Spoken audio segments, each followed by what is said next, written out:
Pois é, estamos aqui de novo.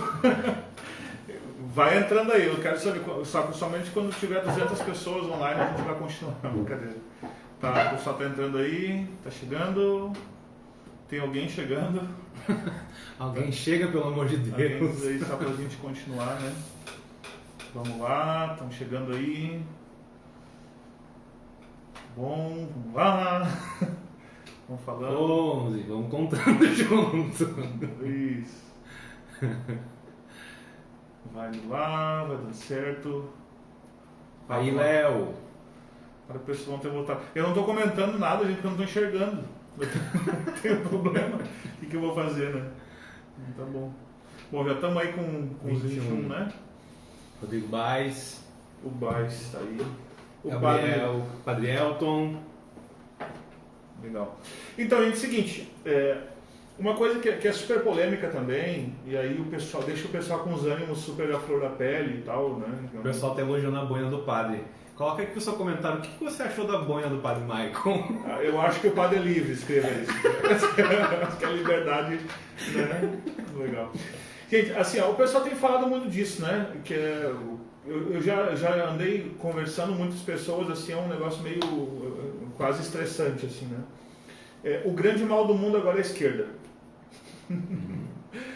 Cara, assim, existem problemas, existem muitos problemas no comunismo, né? Tanto que já existe condenação por parte da igreja e tal. Mas, cara, as pessoas, elas precisam de ajuda, né? Então, não é tirando sarro, muitas vezes, das pessoas que a gente vai fazer alguma coisa, né? Então, alguém esses dias discutia comigo, né? Padre, porque eu preciso aí, se o senhor me desse espaço na sua paróquia, eu ia falar sobre esse projeto que existe de governo mundial, porque tem gente da esquerda infiltrada dentro da igreja, e nós precisamos desmascarar palavras, né? Nova ordem mundial, infiltrado, desmascarar, desconstruir, são palavras-chave, né? E aí, eu precisava dar uma palestra assim sobre isso, que isso é muito importante. Gente, e perguntou, né, por que eu não fazia isso na igreja? Né? Disse, porque eu não sou político, eu sou padre, eu sou para falar de Jesus Cristo, né? Eu acho que isso, pronto, né? E aí, não, mas que eu acho que vocês têm que falar, porque existe um projeto contra a igreja, não sei o quê. Eu disse, olha, meu filho, tá bom, né? No dia do seu casamento, eu vou falar sobre a nova ordem mundial, para ver se vai gostar, tá? Essa que é a verdade. Vai adorar a nova ordem mundial. E outra, gente, existem classicamente Sagrada Escritura, tradição, os livros mais tradicionais que você conhece vão falar que existem três inimigos nossos, né? Primeiro, o mundo, é verdade, no sentido, depois o demônio e depois nós mesmos. Não está incluída a esquerda. Entendeu? Então, eu quero dizer o seguinte, gente. E nem a direita, inclusive. E nem a direita. Já pensou? O que eu quero dizer é o seguinte, gente. É que a questão, por exemplo, do adultério, por exemplo, é um problema de esquerda ou de direita? Cara, de todo mundo, é o problema da pessoa. Entendeu? É o problema de maledicência, de calúnia, é o problema da direita ou da esquerda? Cara, é de todo mundo. O problema de não amar Deus sobre todas as coisas, é o problema de direita ou de esquerda? É o problema de todo mundo. Uhum. Eu acho que a gente precisa, de fato, entender um pouco mais isso mais profundamente, gente. Essa divisão de direita e esquerda, isso aí é de agora, é a idade moderna, tá? É pós-iluminismo, é pós-revolução francesa. Cara, os problemas já existiam antes. E algumas pessoas dizem, não, mas é que agora sim a modernidade, nós estamos indo para o buraco e tal. Cara, isso se diz desde o tempo de Sócrates, tá? Que os jovens não dá para contar. E, no entanto, a juventude sempre foi fazendo alguma coisa, sempre está aí, né? E eu acho interessante que a gente vai criando um pouco desse espírito ruim, esse espírito pessimista, de que está tudo ruim, de que tudo vai acabar, que está uma droga, que não sei o quê. Que, cara, a gente começa a achar que de fato é horrível, né? Que a gente não tem solução. E a gente está querendo construir bunkers aí para se esconder, né? Porque daí vem Nossa Senhora, aparece lá não sei aonde e me diz aí o problema das revelações particulares, né? Mas eu trago aqui uma citação de São José Maria Escrivá. Para ti, Léo.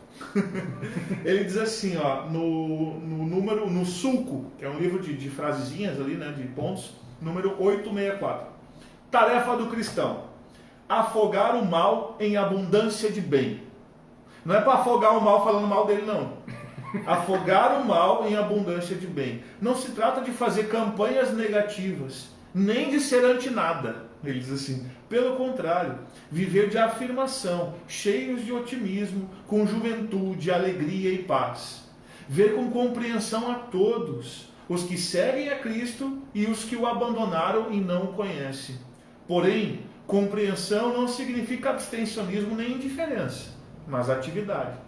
Interessante, né? Nós não somos cristãos porque somos contra a esquerda. A gente não é católico porque a gente é contra o mundo. A gente é católico porque a gente ama Jesus Cristo. Eu acho que isso é importante a gente reafirmar. A gente não é anti-nada, tá? A gente pensa na pessoa. E por isso sim a gente se importa com todas as pessoas. Quais as pessoas que mais nos interessam? Todas. Todas nos interessam. Isso é importante. E acho que aqui o papel que o santo ocupa, né? O que os santos ocupam, né, na nossa caminhada. Antes ali, né, a live começou com esse projeto de caridade ali, né, com lar de idosos, enfim, né? Os santos ocupam na sociedade que é a igreja o lugar que os idosos ocupam na sociedade civil, né? De ser a nossa memória, de serem verdadeiramente os nossos anciãos, serem aqueles que são as nossas lideranças, né? E são os modelos aos quais, né, nós seguimos, nós queremos, né, de fato, ir, né? Qual que é o problema?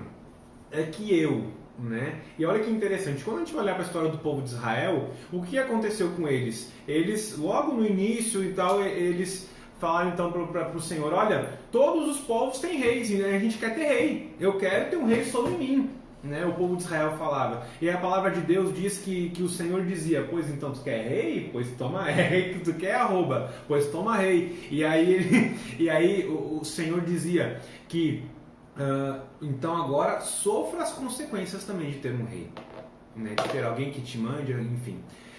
O que eu estou querendo falar com isso? Que nós, então, nós também temos um pouco isso, né? O Senhor que não age sobre nós com essa tendência de um domínio, né? De servilismo, já não nos chamamos servos, mas amigos. Nós, então, por causa do pecado, né, assim como por causa do pecado do povo do Antigo Testamento, nós clamamos um rei sobre nós. E aí nós temos aí uma multiplicidade de gurus que a gente pode abraçar, que a gente pode escolher no seu self-service, porque eu quero ter um rei sobre mim, eu quero ter alguém que me diga o que eu tenho que fazer, eu quero alguém que me diga para onde que eu vou. E aí entra de novo a história do modismo religioso. Qual que é o problema do modismo religioso? Acho que o Padre Maicon veio do CLJ, eu do Onda, a gente passou por essa fase, né, onde se questionava muito: mas esses retiros de 3 dias, isso é só moda, o povo os jovens vão lá, choram e não sei o que, isso é um problema.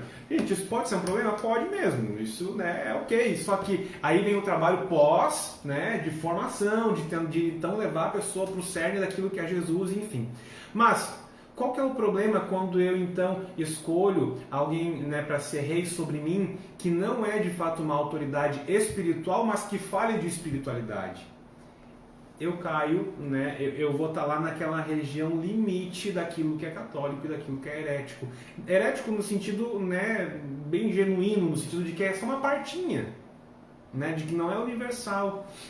E aí, se o guru X fala X, então é X. Se o guru veste Y, então eu visto Y. Se o fulaninho faz aquilo, então eu faço aquilo. E aí começa a se misturar, né? E aqui entra, de fato, o pecado de nós sacerdotes, porque onde que isso acontece? Onde não existe pastoreio. E aí, então, eu preciso catar o pastoreio por minha própria conta, e o bom pastor que eu vou catar, talvez, né, seja um lobo.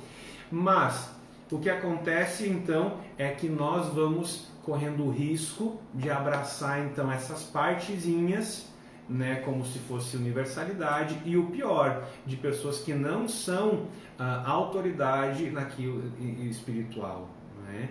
E aí, por exemplo, né, eu fui pregar numa novena e preguei sobre cruz, falei sobre sacrifício, sobre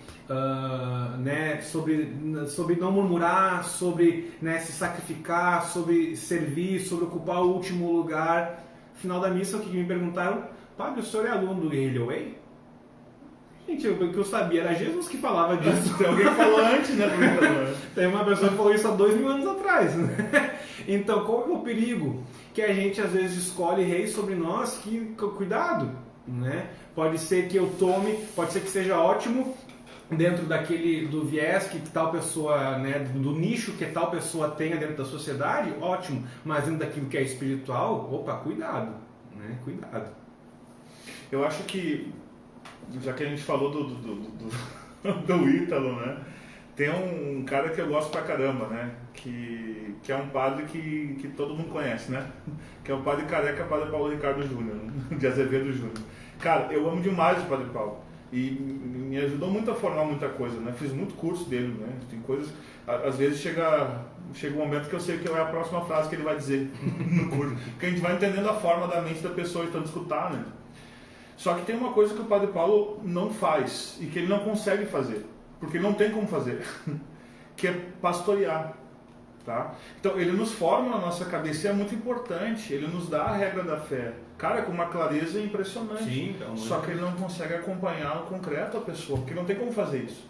Então, claro que é serviço nosso, né? Mas aí que está o problema, né? Muitas vezes as pessoas também não procuram esse auxílio para aplicar aquela regra de fé na nossa vida em concreto, porque é verdade que existe essa lei da gradualidade, né? Então eu preciso respeitar o tempo de cada pessoa.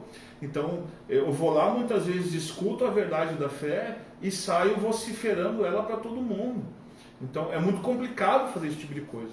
Então acho que isso é importante, tá? Eu só falei ele porque de fato... E aqui é o problema, né?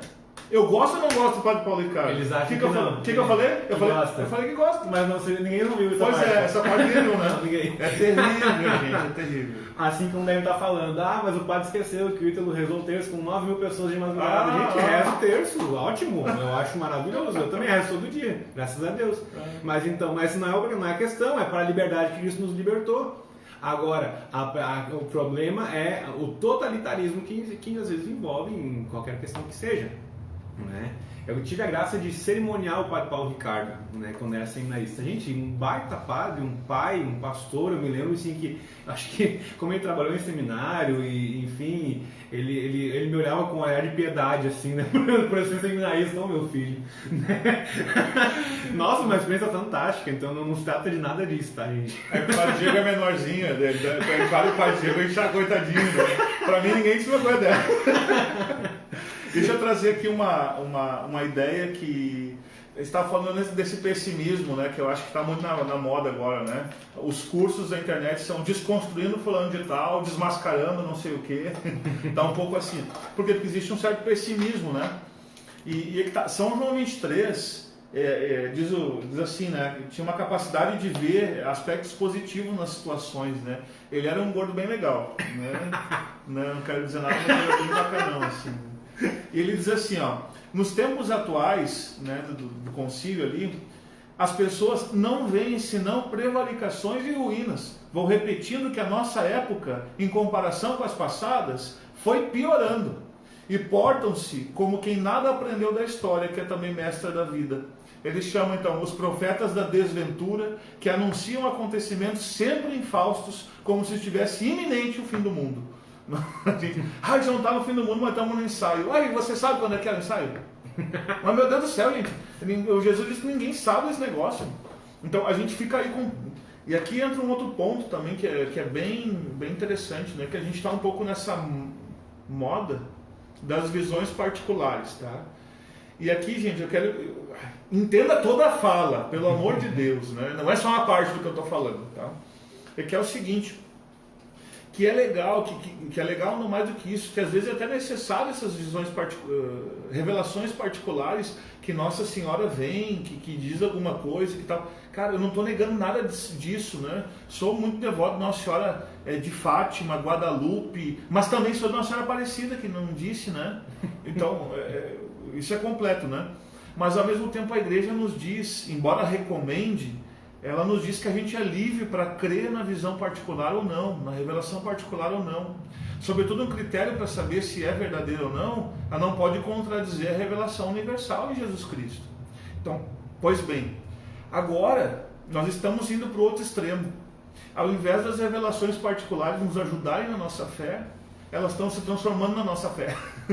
É na divisão da fé. Na divisão. Aí o pessoal não sabe os 10 mandamentos de cor, mas sabe que diz Nossa Senhora de Garabandal. Que ainda não foi dito nada por parte da igreja. Quem é devoto de Nossa Senhora do Garabandal, coloca ali amém. Entendeu? É mais ou menos essa ideia, gente, que aí se começa a criar todo um mundo em cima das revelações particulares que eu repito, não estou negando elas, mas estou dizendo que a igreja diz que a gente é livre para crer, tá? Ponto. Não estou negando, inclusive ao contrário, né? Até sou devoto. Mas existem muitas coisas acontecendo, parece que a gente fica atrás do extraordinário o tempo todo, né? Mas e Padre Michael? Mas eu não sou consagrado a Nossa Senhora. Eu sou católico, quer dizer que eu não amo Nossa Senhora? Depende, se é pelo método de São Luís, sim. Se é por outro método, não. Eu me lembro que quando eu cheguei a iniciar inclusive a preparação, né, para a consagração, o método, né, de São Luís para a consagração da Nossa Senhora, e eu me lembro que eu li aquilo ali e pensei, meu Deus do céu, eu não amo Nossa Senhora. E aí o pessoal do Onda, né, que tá aí, né? Gente, o remo marcou muito a minha vida, né? O remo no Onda é um retiro mariano, né? E a minha devoção mariana até hoje é muito pautada na experiência que eu fiz com 15 anos, né? De como amar Nossa Senhora, enfim, né?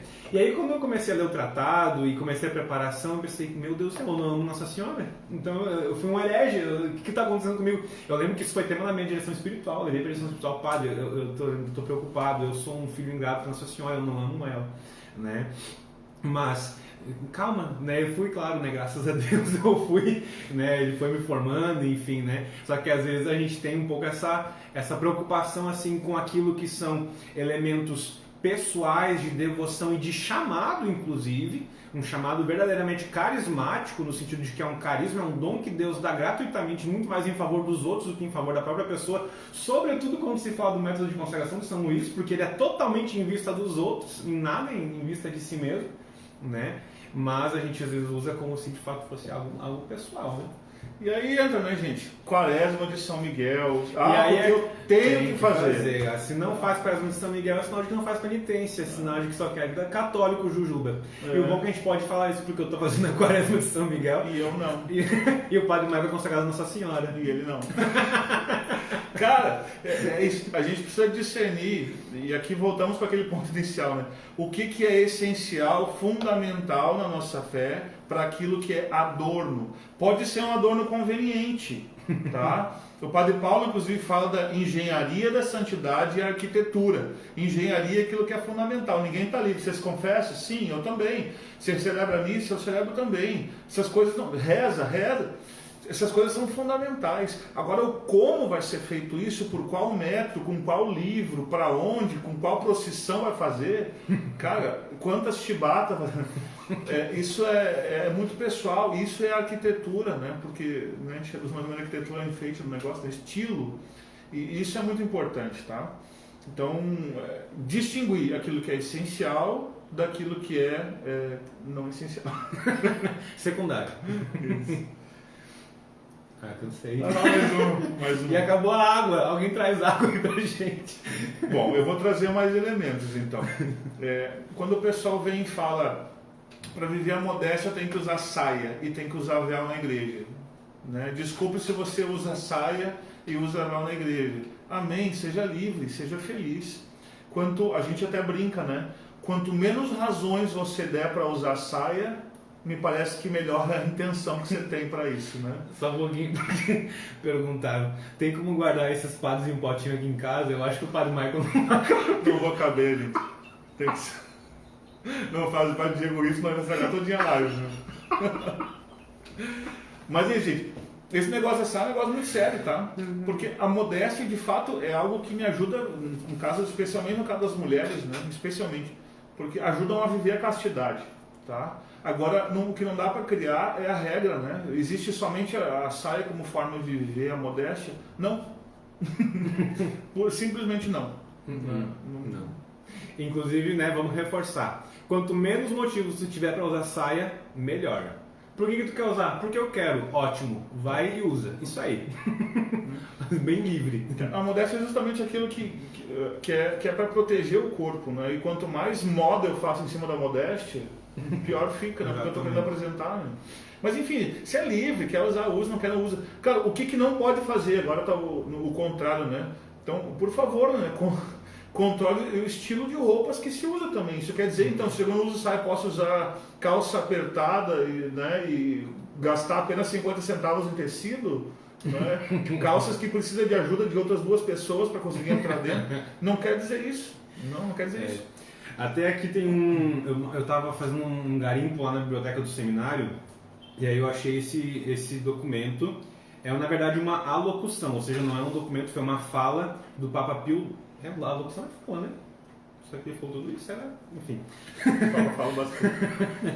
Do Papa Pio XII sobre a moda. Eu procurei no site do Vaticano, mas eu acho que não encontrei em português, não tenho mais certeza.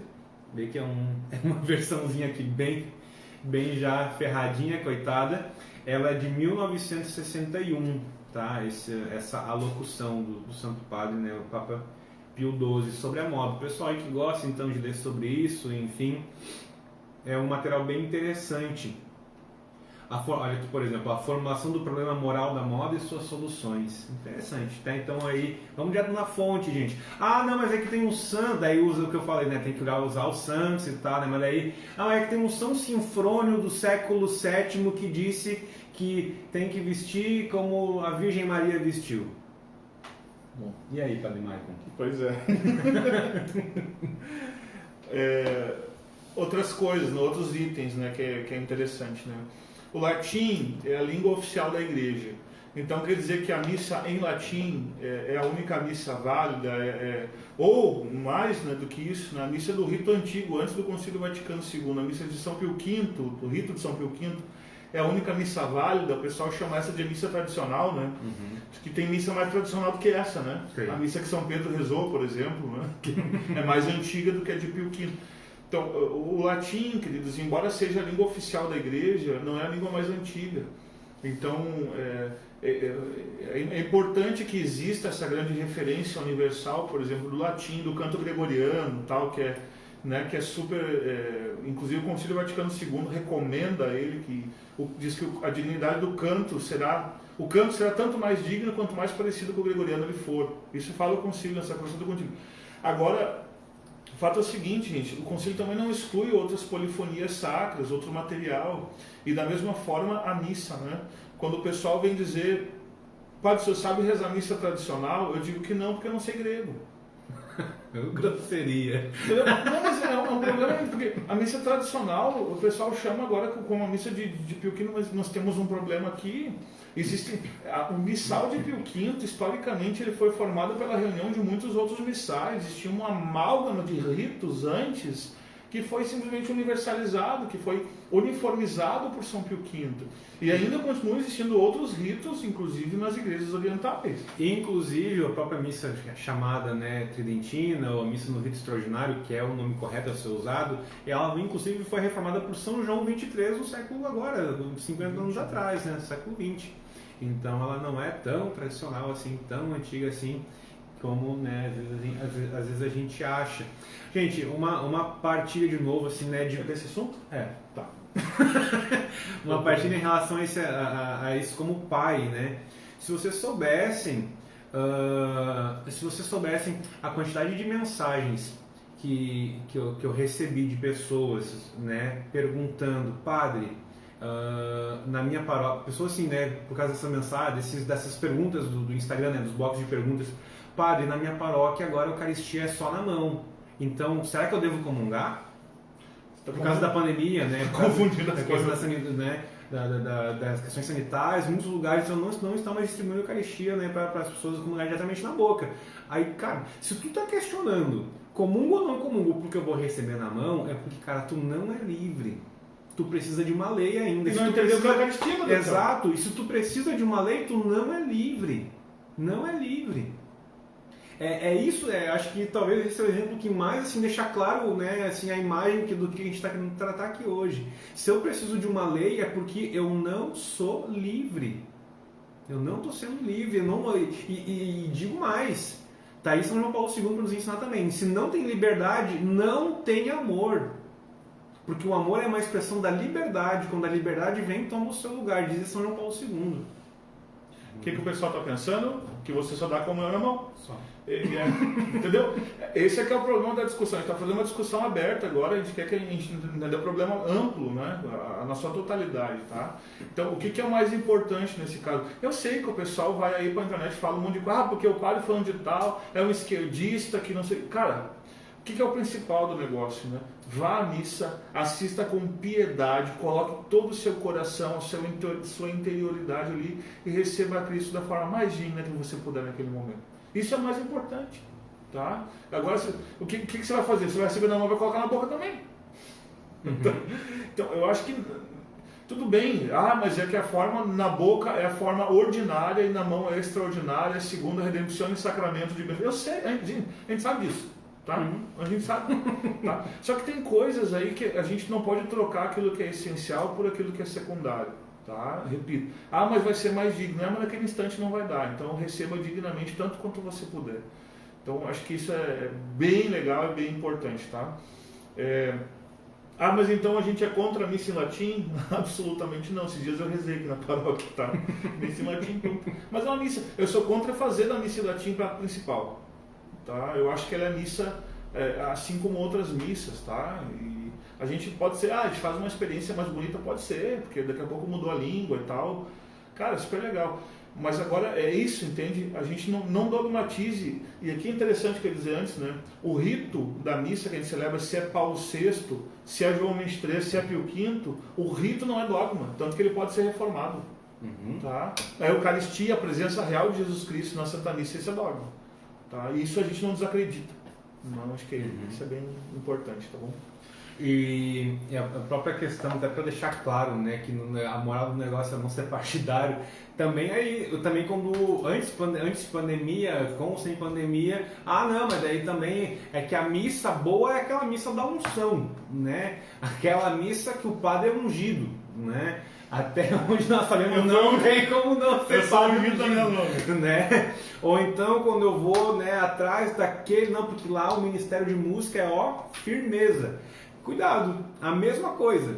E aí São João Paulo II a mim ajudou muito, junto com a Edith Stein, porque Edith Stein a Santa Edith Stein, como filósofa, ela era fenomenóloga. O que é a fenomenologia?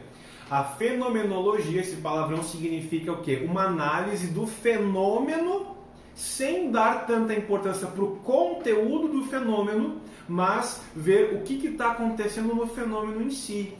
E aí, como a fenomenologia me ajudou a entender que, de fato, os extremos, eles se tocam, né? Isso que a gente já sabe, a gente fala, isso é um ditado, né? Os extremos se tocam, tá? Mas ver como, de fato, os extremos se tocam, né? E aí a gente vê, né, o carismático que só corre atrás daquele padre, que só corre atrás daquele padre ungido, que só corre atrás daquele ministério de música, o outro abençoado lá, Heidfeld, que só corre atrás daquele padre, que só reza em latim, que só quer com aquele coro, né? Então, de fato, os extremos se tocam. O conteúdo não importa, né? Para a fenomenologia, né? Tentando explicar o que é a fenomenologia. O conteúdo aqui não é tanto interessante. O que interessa é o fenômeno de que eu elejo, então, o meu rei, de novo, né? Essa analogia com o Antigo Testamento. E aí, beleza. Estou indo atrás dele, né? Onde for necessário. Então, acho que isso, né, gente? A gente vai... teria muitos aspectos, assim, para a gente comentar e tal, e, enfim... Eu acho que uma coisa que é bem importante, que precisa ficar para nós, assim, é que nós somos católicos, nós não somos esquisitões, tá? Então, eu acho que isso, a gente às vezes na internet vai vivendo uma espécie de esquisitão, de gente mal amada, que linguaru. Cara, eu tenho gente que às vezes eu tenho medo de passar perto, porque eu tenho medo de parar no Fratas Inúmulo, tá falando alguma coisa... Amanhã vai estar no Fratas Inúmulo essa live, certamente vai estar. Não, porque não entenderam... Cara, é complicado essas coisas. Ou no IHU. Isso. Pega os dois extremos, né? Eu acho que, gente, sejamos católicos dentro da liberdade que nós podemos ser para ser católicos, né? Um padre amigo meu dizia isso, né? A Igreja Católica é um grande rio, né? Existem pessoas que estão um pouquinho mais na margem esquerda, outros mais na margem direita, outros mais dentro, aprofundados dentro da água, no rio, outros um pouco mais na superfície. O que é importante? ficar dentro do rio. Uhum.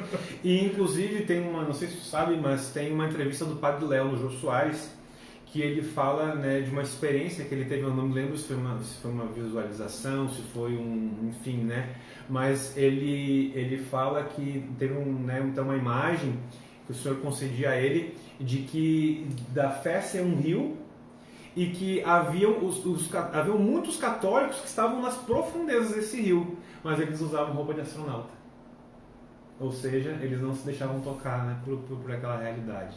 Então acho que eu confirmo essa moção.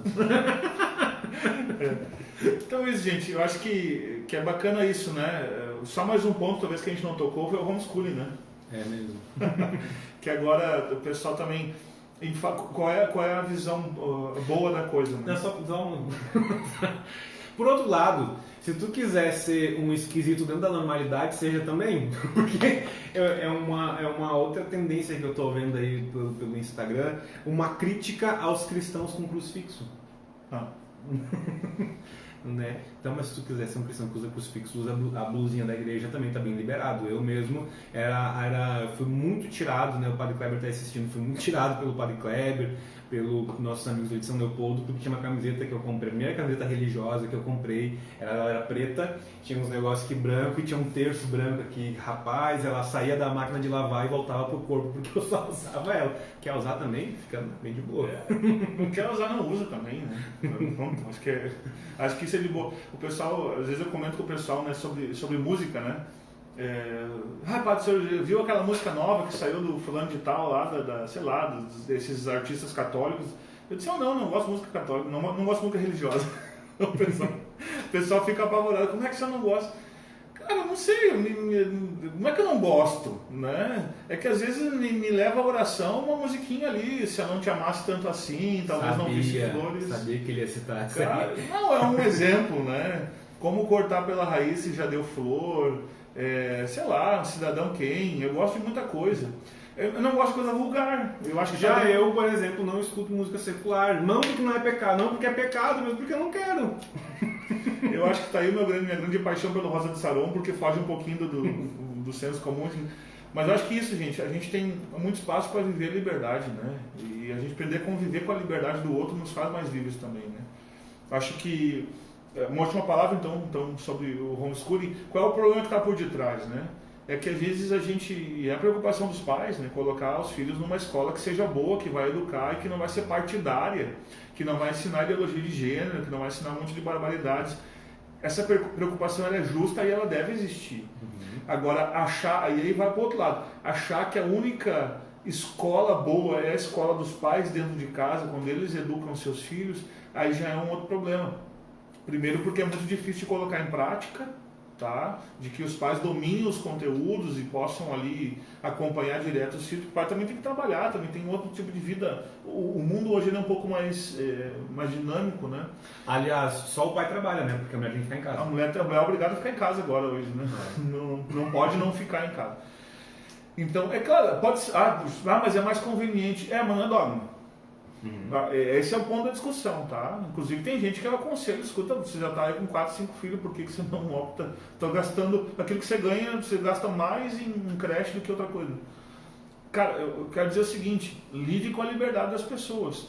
Sou obrigado como católico a ter homeschooling? Não. Eu sou obrigado como católico a botar meus filhos numa escola católica? Não. Escolha, isso diz o catecismo no 4º mandamento, escolha de fato uma escola boa para os seus filhos. Mas não existe escola boa, então faça uma. Né? Se forme para ser professor, para dar uma boa aula, para ajudar e converse, acompanha de perto. Uma coisa que a escola não vai substituir é o seu acompanhamento de perto igual. Chegando cansado ou não em casa, você vai ter que cuidar dos seus filhos, vai ter que dar tempo para eles. Então, acho que isso é bem importante, tá? Não dogmatizar aquilo que não é dogma. Inclusive, sobre essa questão do homeschooling, olha que interessante. Por isso que é bom a gente entender a liberdade por trás da coisa e de novo, as orientações da igreja, né? Para que exerça essa liberdade. Por exemplo, eu optar pelo homeschooling não é errado. Agora, eu condenar o homeschooling é errado. Por quê? Porque eu estou ferindo a família como célula máter da sociedade. e estou colocando ela num lugar, eu estou colocando o governo, a sociedade, não o governo porque é Bolsonaro, porque é nada disso, tá? Nada disso. Mas eu estou colocando o Estado num lugar que não é dele. Né? Então, aí que a gente tem que tomar cuidado, né? Para ver, a gente não está aqui querendo ser tendencioso só para também tacar pau num lado da história, não, pelo contrário, é para justamente poder dar para vocês liberdade, alívio. Gente, a quantidade de gente que chega perturbada na direção espiritual, nos aconselhamentos, porque, padre, eu vi na internet e o meu amigo me disse que não pode tal coisa, mas meu Deus, padre, eu não quero viver assim, agora o que eu faço? Gente, vocês estão fazendo mal para as pessoas, viu? Para ser católico agora tem que viver a moda vintage. Botar a saia do início do século XX. Acho que é um pouco isso. Isso gera. O que a gente quer fazer e quis fazer nesse Café e Razão, gente? É trazer justamente essa liberdade e essa paz que a liberdade nos dá. Então, você não está eximido de ser católico, você que nos escuta, né? De professar a sua fé e viver aquilo que se pede, né? Não está eximido disso. Mas eu quero dizer que você pode fazer isso de muitos modos. E aqui que está a beleza, que está o legal, que está a criatividade também da igreja, tá? Então, agora isso, né? Nós dizemos, né? Agora nessa pandemia, eu devo usar máscara ou não devo usar máscara porque o Estado está me controlando? Cara, entendeu? Eu sinceramente não estou preocupado com isso. Entendeu? Usa máscara para o pessoal ver que você está usando, para talvez não transmitir alguma doença. Ah, mas essa doença não existe. Não vai acontecer nada então, igual. Tá tudo bem e tal. Eu queria, não sei se o Padre Diego permite já para a gente acabar, porque a gente já falou pra caramba, né? Não, se acabou a água. Né? Eu queria trazer um trecho, gente, de um escrito bem tradicional na igreja, que se chama Carta a Diogneto. É dos primeiros séculos do cristianismo, tá? Que fala um negócio muito bacana para nós, né? Para a gente não se encarar como esquisitões no meio da sociedade, como gente que está formando um gueto, né? Separado e tal, e tem os seus hábitos próprios. Olha como é interessante, né? Carta a Diogneto é no número 5. Está disponível na internet se você quiser olhar depois, né? Os cristãos, de fato, não se distinguem dos outros homens nem por sua terra, nem por língua ou costumes. Com efeito, não moram em cidades próprias, interessante, né? Nem falam língua estranha, nem têm algum modo especial de viver.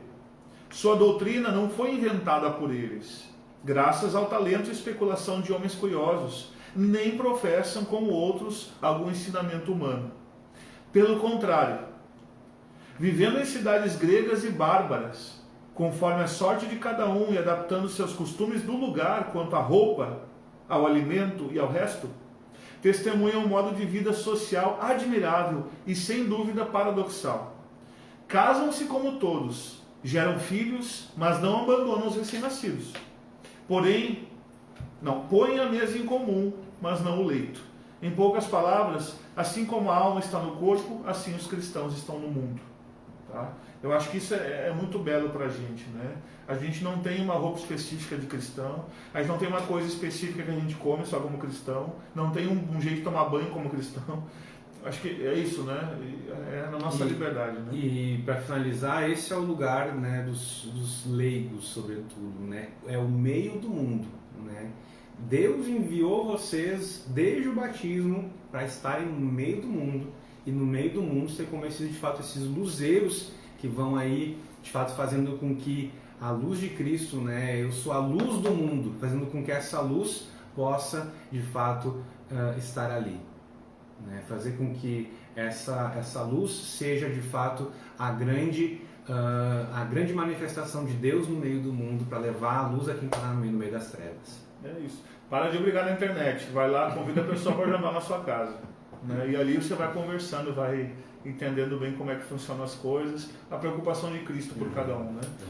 Então, gente, uma grande alegria, acho que a gente falou pra caramba, né? Espero que possa ter ajudado esse Café e Razão para todos aí, uma grande alegria também, é que eu sou apresentador também, né, do Café e Razão.